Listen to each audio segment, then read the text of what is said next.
26ত সংখ্যালঘু সমষ্টিত বদৰুদ্দিনৰ বিকল্প নেতা হ'ব নেকি অখিল? কংগ্ৰেছৰ বাবে মূৰৰ কামুৰণি হৈ পৰা অখিল গগৈৰ ডাঙৰ ঘোষণা। 2026ৰ নিৰ্বাচনত কিং মেকাৰ হ'ব ৰাইজৰ দল।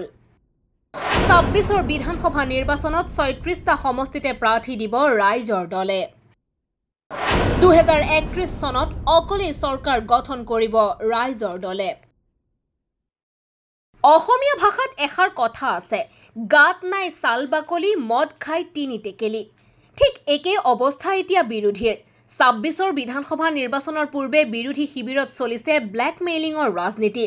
অখিল গগৈৰ নেতৃত্বাধীন ৰাইজৰ দলে ইতিমধ্যে অসমৰ 36টা বিধানসভা সমষ্টিত প্ৰাৰ্থী প্ৰক্ষেপ কৰিব বুলি ঘোষণা কৰাৰ পাছতেই বিৰোধী ঐক্যত লাগিছে হাহাকাৰ। ৰাইজৰ দলে 21ৰ পুনৰাবৃত্তি কৰিব নেকি 26ত?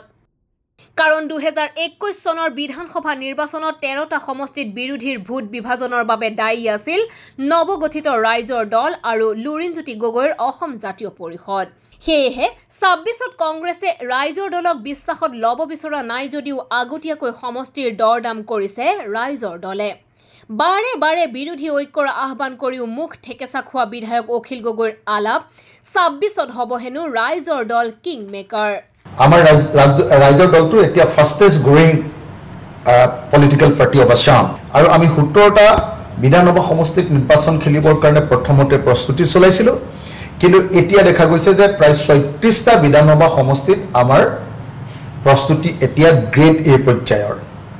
অৰ্থাৎ আমি সেই 36টা বিধানসভা সমষ্টিত আমি ৰাইজৰ দলে হয় জিকিম, নহ'লে আমাৰ লগতে জিকা পাৰ্টিটোৰ কণ্টেষ্ট হ'ব।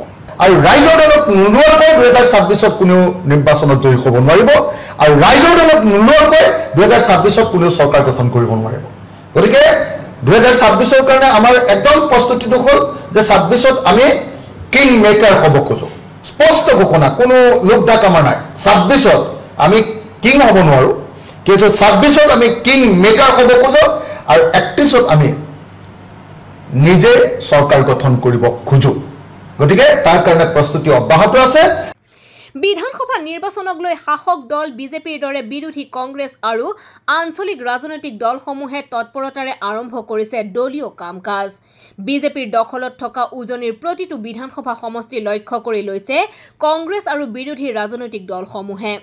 পিছ পৰি থকা নাই শিৱসাগৰৰ বিধায়ক অখিল গগৈ নেতৃত্বাধীন ৰাইজৰ দল। কোন সমষ্টিত ৰাইজৰ দলে নিৰ্বাচন খেলিব তাৰ জৰীপ চলাইছে দলটোৰ কেন্দ্ৰীয় নেতৃত্বই। গতিকে 26ৰ বিধানসভা নিৰ্বাচনৰ দিন চমু চাপি অহাৰ লগে লগে অখিল গগৈৰ নেতৃত্বাধীন ৰাইজৰ দলক বিৰোধী শিবিৰৰ পৰা আঁতৰাই পঠোৱাৰ সম্ভাৱনা আছে কংগ্ৰেছ আৰু অসম জাতীয় পৰিষদে।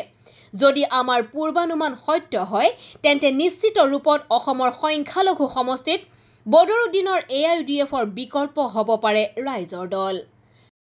News desk report, the global news India.